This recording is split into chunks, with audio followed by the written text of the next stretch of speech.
I don't hear people arguing anymore that prophets don't make mistakes. Yeah. I hear people saying this mistake was crossing the line. He can't be a prophet anymore. Hey, everybody, and welcome to an episode of Saints Unscripted. I'm your host, Brett. These are our other hosts. Introduce yourself. I'm Caitlin. I'm I really David. hope you know my name by now. If not, I'm sorry. They might be first-time viewers. They might. I'm Dave. Just kidding. That was conceited to say. Like, you should know my name. You should know me. Remember the name. Bum, I'm ba, terrible ba, with ba, names, so ba. maybe. In the Church of Jesus Christ of Latter-day Saints, we have a prophet we believe to be a seer and a revelator, or the mouthpiece of God. In certain unnamed religions, they believe their highest ecclesiastical leader, which in our church is the prophet, and other organizations would be a different figure. Other religions sometimes believe that that leader is infallible, which means they would not say or do anything contrary to the will of their deity. Excuse me. Did you just say infallible? Infallible. Infallible. Infallible. Infallible. Oh. That's a great segue into a deep What's discussion. the thing when your lungs are full of water? Pneumonia. I had pneumonia last year, and when I laugh too hard, I still feel it in my...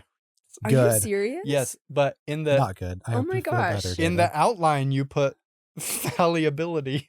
You spelled it that way. And I was like, must be a typo.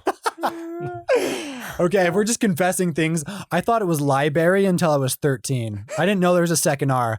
I was on my T9 flip phone trying to spell library. And I was like, the algorithm doesn't know library.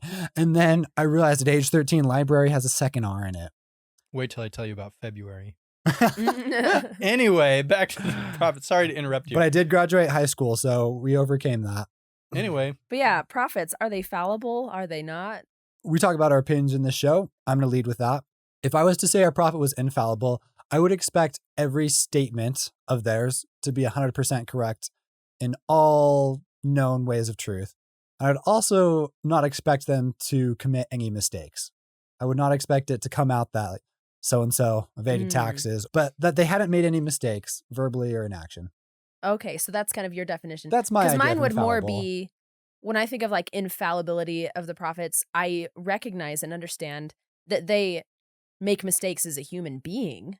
Like that part to me doesn't reflect on their fallibility just because every human being, they're not Jesus Christ. So every human being makes mistakes. I look at it more of your second point of the things that they say and how they lead the church. That's where I would look at the whether they're infallible or not. so how would you differentiate between the two? Differentiate between infallibility and fallibility. No, between what they do, the statements they make, or the decisions they make that is part of their humanity versus their divine calling, so to speak. I don't know. That's the question. Yeah, that's But I mean, I just mean as a human. yeah. Yeah. Like I just like just the normal day-to-day mistakes that we make as human beings. Yeah. When the leaders all come together to say the Quorum of the 12 and the First Presidency come together to discuss something, you know, they say that they all want to agree on something before like passing a policy or before, you know, making a statement or whatever. Maybe the path to get there is full of imperfection. Maybe they might get frustrated with one another because they're different personalities, or, you know, like the path to get there isn't perfect, but I would hope that the end product of what they're putting out to lead the church would be like what it's supposed to be. Does that make sense? Is that you saying that you think it is always? I mean, historically Correct. I have, but looking at historical examples, sometimes I'm like not sure. Yeah. I want to hop But into I would the hope that historical most one. of the time it is. I would say that there's a greater likelihood that it is the correct decision the more top leaders are collaborating and agreeing on it. Mm-hmm. Yeah. But that's also different though from, for example, someone just speaking in general conference and saying something. Yeah. Like making a statement about A, B, or C. So I want to go to two parts of this because I'm interested. One is more actions in church leadership, and one is the question that I think many members ask: when is the prophet speaking in his capacity as a prophet, and when is the prophet speaking in their capacity as a man? think that's an interesting question. But first with the actions ones, many Latter-day prophets and apostles have taught that the Lord would not allow them to lead the church astray. I was taught this growing up about prophets. Mm-hmm. I don't know if either of you were taught that. Sure. Mm-hmm. Okay. So sometimes I think when people see reversals in church policy or decisions, or try to reconcile things in the history of the church that may have had input or decision making from the prophet, and they're like, those things were wrong, or they think they were wrong, it's hard for them to reconcile them with that idea. Mm-hmm. What are your thoughts? So I think that statement originated with Wilford Woodruff at the time of the manifesto, when he declared that plural marriage was coming to an end in the church. And people struggled with it, and they questioned whether this was the right thing or not, which is so interesting because, you know, that's how it was when it was first implemented. Yeah, when it was first implemented, people struggled with it, right? And then when it ends, they're like, no, like we've got families, we've got, you know, these relationships. There's some inertia to change. Yeah. And so I think there are a couple ways you can look at that statement from Wilford Woodruff. I think you can say that he is saying this thing within a certain context. We tend to take the statement that that God will never allow leaders to lead the church astray. I think we take that out of its context sometimes. Mm-hmm. So I think that we need to put it back in the context, and the context is he's talking about ending plural marriage. So I think that the gist of what he was saying was you can trust that this is the right decision to end plural marriage at this time in 1890, whatever the date was. I think that's one way you can look at it. The other way you can look at it is, what does it mean to lead the church astray? Well, does that mean... that's more like the second school of thought. Yeah, I would think. Does it mean like they will never make a mistake or a bad decision? Or does it mean that they're never going to lead the church into a general apostasy? Great apostasy. Yeah. Like the mission of the church to bring souls to Jesus Christ will never be jeopardized by a decision, a prophet. Like a potential mistake will never just like stop the work of salvation here on earth. Yeah. I think that 100% prophets are fallible, just like any other human being. They make mistakes. I think that's very apparent in church history. If you get into an argument with someone about this and you're trying to defend the fallibility of prophets, you're going to be put into a corner real quick. Yep. Because let's do it. Debate round 2, David. Well, that's a good example though. Like we just did an episode about potential progression between kingdoms of glory, and we have a list of statements from church leaders that say yes, it's totally possible, and a list of statements from church leaders saying no, it's absolutely not possible. Mm-hmm. So like either way you go, you're gonna be disagreeing with a leader, as leaders were disagreeing amongst themselves. So I think it's totally, I think it's common that leaders disagree with each other, or very much so. Even make mistakes. I think that the crux of the argument is not whether or not leaders make mistakes or the prophet makes mistakes. I think that really the core question is how many mistakes, or to what degree can those mistakes be? How serious a mistake can a prophet make until he's no longer a prophet? I think that's kind of the core of what people... I don't hear people arguing anymore that prophets don't make mistakes. Yeah. I hear people saying, this mistake was too much. This mistake was crossing the line. He can't be a prophet anymore. Agreed. So that's a question I have for you guys is, at what point is a mistake so bad that you just draw the line and the person's no longer a prophet? I do understand people often try to ask themselves, when is it God saying something? When are they speaking as a person? I can't remember what general authority said it, but they said, maybe that's the wrong question. Like, the safest route is to follow the prophet despite their humanity. Like, they're still God's mouthpiece, be they not perfect though. I think sometimes when we ask that question about how fallible are they, I think people are just trying to grasp how they should be living, like how they should be living in accordance to what the prophets are saying. Just because we're human beings, we like limits and we like the lines to be clear. Yeah. We want to know exactly what to do.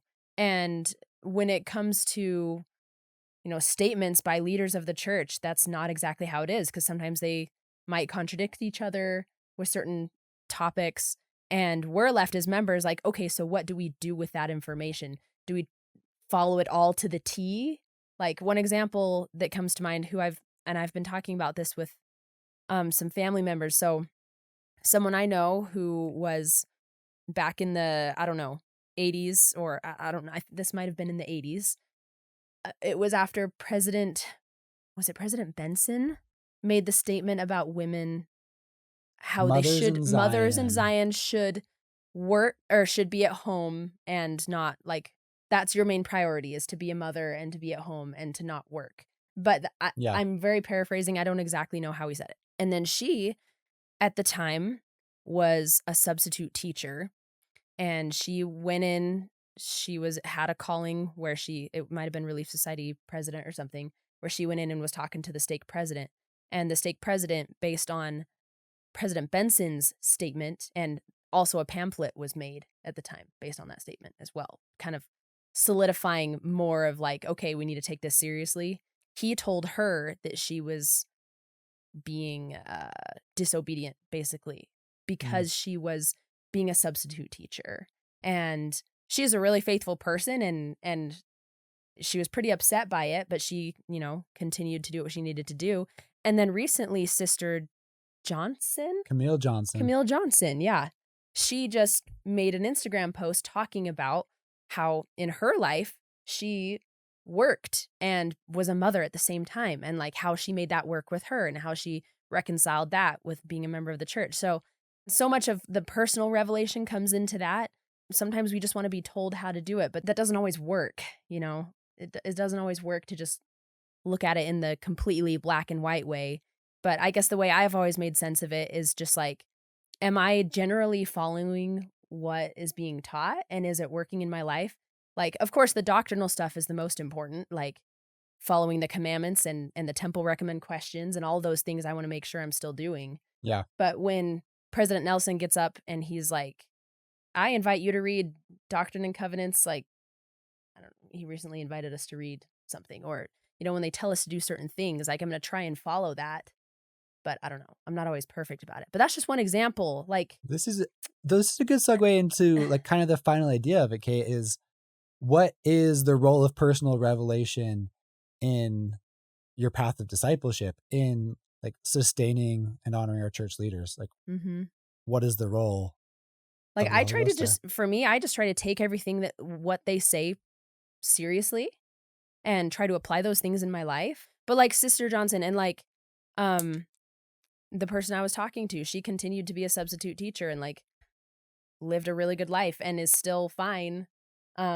This is such a hard case specifically. That's a hard case. Because the talk very much with President Benson says like, you shouldn't be working. That's the wording. I thought the wording was softer. I looked at the talk. It's like, you shouldn't be working. I did not see a whole lot of latitude there in the talk. And I'm like, well, it was just one talk. Like, it was made into a pamphlet. And I think probably reiterated a lot. So like the criteria of like lots of leaders saying it kind of felt like it propagated. And she very much did not do that. So in my like black and white world, I'm left with two conclusions. Like, A, Sister Johnson, now the Relief Society president, like disobeyed the counsel of the prophet and didn't heed like the promptings of the Spirit. Or B, it was fine to not obey the counsel. That is like a hard thing for me to reconcile. Because when we talk about personal revelation, like, you stay within the bounds of your runways. Like, 2 points of reference, like the doctrine and what's taught by prophets, apostles, and your personal revelation should agree, is often what's taught. So it's hard for me to apply that framework to that case. I know that. Sorry, I brought up a tough case. I think one of the things that I learned from this principle is more reliance on God. I think that having fallible leaders, and I don't want to put down our leaders at all. Like, they're fantastic, amazing people who like devote their lives to Jesus Christ. Yeah, I highly look up to them, and I take their counsel seriously, like you mentioned. And I don't think it's often that grievous mistakes are made. I don't want to give the impression that we think that, because I agree with 98% of what is said and taught. But for the 2%, I think it encourages me to turn back to God Mhm. and to rely on Christ, who is ultimately the head of our church. It's not the church of Russell M. Nelson. As much as I love and respect the guy, it ain't his church. It wasn't the church of Thomas S. Monson. It wasn't the church of Gordon B. Hinckley. Like, this is Christ's church. There's nuance, right? Like we've been discussing, like it's not an easy black and white thing. I think in the past, we've tried to treat it that way, and it has made things complicated for a lot of people. I asked earlier the question, like, how far off track can a prophet get before he's no longer a prophet? I don't think there's an easy answer to that. I think that's something that each person is going to have to decide for themselves where they stand. I think that two people can make the same bad decision and they could have very different motivations. They could react to their bad decision in two very different ways. Maybe somebody makes a bad decision and isn't remorseful at all. Maybe the other person makes a bad decision and repents of it later. Like, so I think in those scenarios where leaders have made mistakes, we don't get the full picture. We don't understand their heart or their motivation or even fully the context. I think God does. And so I try to trust in the Lord that he knows who he's got in charge and go off of that. I do think that there are practical frameworks that we can appeal to kind of guide our decisions. For example, the question of how do we know if something is a leader's personal opinion? Are they talking as a human being or as a prophet of God? Is this opinion or is this doctrine? And I think there is a framework. I did an episode for the Faith and Belief segment on this a while back, and I came up with 4 points that I think Shout are out helpful. to Faith and Beliefs. Shout out to Faith and Beliefs. So the first point was consistency. Is it consistent with Scripture? I think that's something that you should consider. The second point was unity. Is this something that just one leader is saying, or is this something that the First Presidency and Quorum of the 12 are all agreeing on? I feel like that's been taught a number of times. Yes. Yeah, that's a really important one. Another one is frequency. How often is this being taught? Is this just something that somebody said one time, or is this, a theme over the years? And the last one was divinity, which is, how does God feel about it? Are we asking God how he feels about it? What revelation are we receiving concerning that?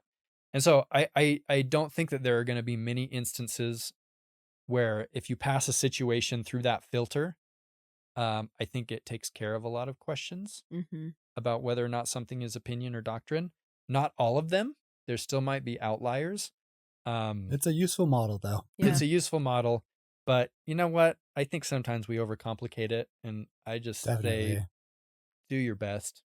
And to be fair, I think that the current leaders of the church are very aware of this.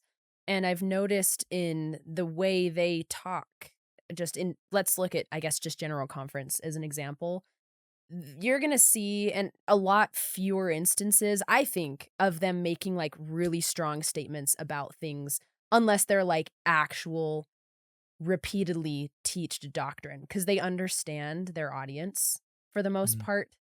And I think that the leaders of the church have gotten a little better about kind of offering teachings without being too like black and white about it. Yeah, they're it more seems sensitive. like the black and white statements that are like very controversial or have been made more in the past by past prophets. And that's where we kind of have a lot of the issue. Like, well, the prophets back then said this. Yeah. My philosophy has been more, I try to listen to what they're saying now. And so if I'm listening to what they're saying now versus not so much what they were saying then, I think that's more important. Personally, for me, I'm more concerned with what the modern leaders are saying. I think that's an element of those 5 principles. How modern is it or how recent is it? I think the principle you're talking about of church leaders focusing on principles is reflected in the strength of youth change.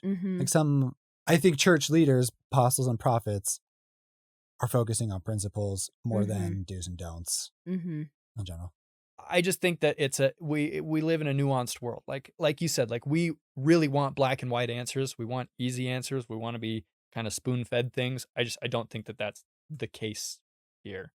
No. And that's okay. I think that's the way it's designed to be. Like, it is a test of faith sometimes. Yeah. My only worry with this discussion or like this idea is that you don't want people every time they hear something in general conference or every counsel from a prophet to be like, is this true? Is this right? Like, even on principles like, I don't know, keeping the law of chastity, of serving other people, of like, of like more basic principles like Jesus Christ is the Savior. Like, you want people to hear those words from the mouthpiece of God, like our prophet, and to not just be like, oh, is this right? Is this true? So I think that's where fear comes from in this discussion. But I think you touched on a good point. My conclusion is that, like, just trust the prophet and the apostles as your default. Don't like evaluate or don't have like skepticism and doubt be how you treat all of the words of these people, because like God has called them to teach you. But it is very important, in addition to that teaching knowledge, to have your relationship with the Savior Jesus Christ. That is like first and foremost above all. And that is the most important thing. People just get scared about the latitude that sometimes that implies. Like, oh, I received a revelation that said I should go against what the prophet said. And how do you reconcile that? Yeah, well, President Nelson has emphasized heavily throughout his ministry the importance of having a relationship with God and receiving personal revelation. Constantly, I think about when he said, you will not be able to survive these days, these last days, without the constant companionship of the Holy Ghost and the ability to receive personal revelation. And I think that's reflected in so many, like, we just see that happening because we're Latter-day Saints who are living in a time where we're constantly bombarded with information and opinions. And so that revelation is really going to help us streamline and make more sense of what the prophets and leaders are saying without having to overthink it too much. That. And I think that is an absolutely fire way to conclude this episode. Thank you, Caitlin. Got you. We'll see you guys next time.